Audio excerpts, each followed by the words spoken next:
Hobgoblins are not real. The Economist agrees. The study of lies, mendacology, is a computational cognitive neuroscience with some interesting results. One of the big ones is that if you want to have your own liberty, then never vote for a divisive liar.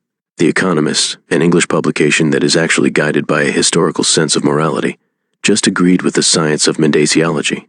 Of course, they did not use plain English, being English, and they did not complete their thought being English, but being very English and writing in eloquent English.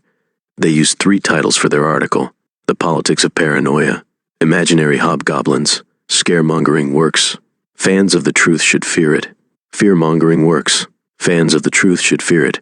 H. Hungary's way of life is under attack, if you believe the ruling party. A Jewish billionaire plots to flood the www.economist.com. And they failed to mention, sadly, that both history and science have proven way beyond any doubt that voting for divisive liars is how to slide into autocracy from democracy, from liberty into enslavement. The article also forgot to mention that this truth about lies, and the inevitable consequence of giving power to lies of the pernicious, divisive kind, was first noticed over 2,000 years ago by the Greek philosopher Plato. He pointed out that democracies always slip into autocracies. Forgetting this rule about not voting for divisive liars is how we get social enslavement. Autocracies, dictatorships, are always preceded by democracies followed by pernicious, divisive lying to gain autocratic power. The founding fathers of the USA agreed.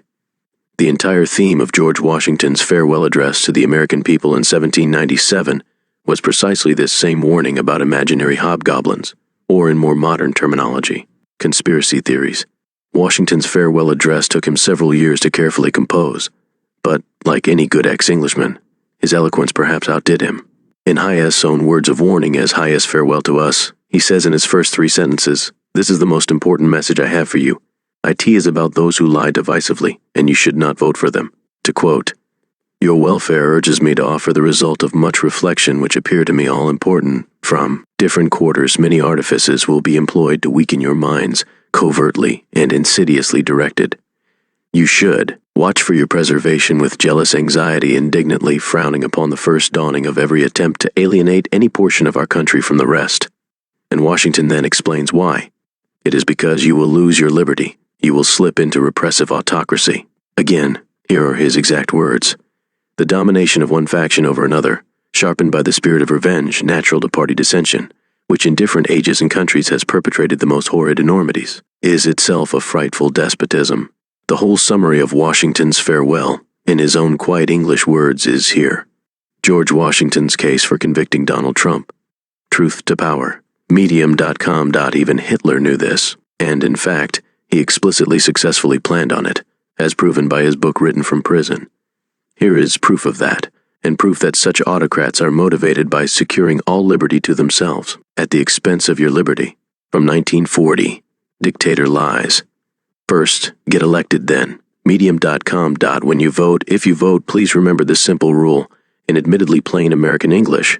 Never vote for a divisive liar. Such a person does not have your liberty at heart, just his. If you want to understand the computational cognitive neuroscience proving why this advice is true, I stand ready to defend it, anytime and any place. But if you just want to read more about that, and why imaginary hobgoblins really can bring us all to very non-imaginary societal death, read this. Never vote for a divisive liar. Sadly, not new advice. Medium.com. But, if all you want to believe is The Economist, be my guest. Just wish they had completed the thought. Thank you. If you are not yet a subscriber to Medium.com, click below to get access to all my articles and the tens of thousands of other articles worth your attention. I get a small referral fee which buys me a bit more coffee. Robert Thibodeau, Medium. Read writing from Robert Thibodeau on Medium. Carnegie Mellon University since 1979. Cognitive Science, AI, Machine, rrhtcmu.medium.com.